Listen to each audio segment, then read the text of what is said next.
Hey guys, we're here at the Electric Vehicle Rally and Car Show. People here are really passionate about their electric vehicles, so let's start talking to them. They come in all shapes, makes, and sizes. But the cars here have one thing in common, and it's not gasoline. It's like driving a race car. They all run on electricity. Once a year, fans get together across the U.S. to celebrate these electric riding machines at National Plug-in Day. This is a gathering of the general public to meet enthusiasts like myself, people who actually own these cars. We're in AP Environmental Science at school, and so our teacher sends out like a bunch of events that we could go to because they're required for the class, and so we thought this would be a fun one to come to.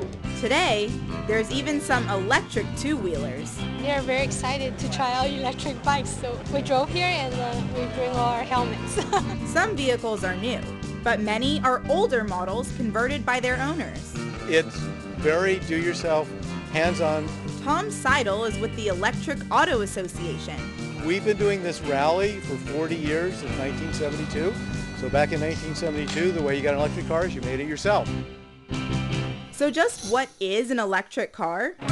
It's one that doesn't run on a combustible gas engine. Instead, it gets its juice from electric batteries, and you charge them by plugging in at home or at a charging station. Electric cars are, for the most part, they're a more efficient drivetrain for one. An electric motor is more efficient than an internal combustion engine.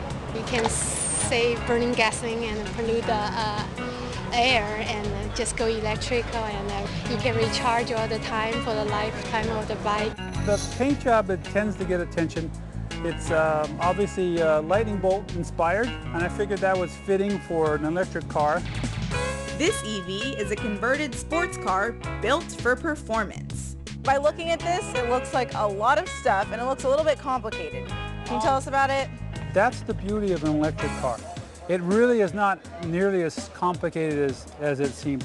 All you have is you got a battery source, a power source, a controller which regulates that power source, and an electric motor which is in the middle. You don't have an ignition system, you don't have a cooling system. It took about 14 months to turn this baby into a green machine. The thing I enjoy most about working on this car is I can work on it for hours and I don't have grease all over my hands. And it's a very clean process. Though not mainstream yet, EVs have already racked up about 200 million miles on U.S. roads. Part of the mission of Electric Auto Association is to try to educate the general public on what kind of mileage can you really get, what does it really mean to charge the car. Some are designed for longer commutes. Some vehicles are designed just to get you down the street. Well, this is a unique car, or motorcycle you said to be exact. Technically a motorcycle. It really is kind of a car, but it's technically, legally in the eyes of California, it's a Three wheels motorcycle. Right. So let's talk about the recycled aspect, because Okay. looking at some car logos, so tell us about how recycling played a role in making this car. Okay, well, obviously the signs are recycled, leftover road signs. Almost all the metal in it is used or recycled. The bed of the truck is actually, used to be my dining room table. So you're really reusing So here. I cut it up and used it. This specially constructed vehicle needs a few more things, like headlights and taillights, to be road ready. But these two-wheeled wonders already are. Electric light vehicle. Yes. So what exactly does that mean? So electric meaning it runs on a motor, which is electric. Light means you can carry it with Literally you wherever light. you want to go. Literally light. These electric bikes are all of the above, and Kumar Ganapathy with ELV Motors is showing us a few. So we have two different electric bikes right here, different sizes, different weights. So let's start with this one. Can you tell us about it? So the Velo Mini is built more for the commuters. This is a folding electric bike. It weighs about 30 pounds. This is a larger bicycle. This is more for short distance commuting. This has a range of about 20 miles per battery. If you know how to ride a bicycle, this is the mode of transportation for you. So because these aren't just your average bike, is there any trick to riding them? Not at all. If you know how to ride a bicycle, it's easy to get on it. You turn a little throttle, and the more you throttle, the faster it goes.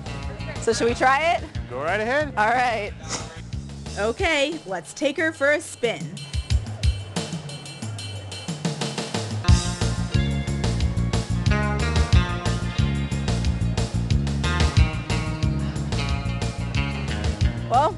I'll tell you one thing, riding a bike has never been so easy and fun at the same time. And I'm not the only fan. I've learned that I really want an electric bike. Uh-oh, parents, are you listening? We can't forget about the bigger two-wheeled version too. So this is not something you see every day, and that is for sure. So tell us about this electric motorcycle. So this is an electric motorcycle conversion I did about 2 years ago. I didn't know what I was doing at all. So started from not knowing anything about electricity, about motorcycles really even. The motor is over here. The motor is actually in the hub. It has lithium-ion batteries in it. It has about 36 of them. This is the motor controller and safety system. It doesn't have a charger. So an interesting thing about motorcycles, as opposed to say cars, is that there's not a whole lot of room. So the charger is not on the bike. It's in my backpack.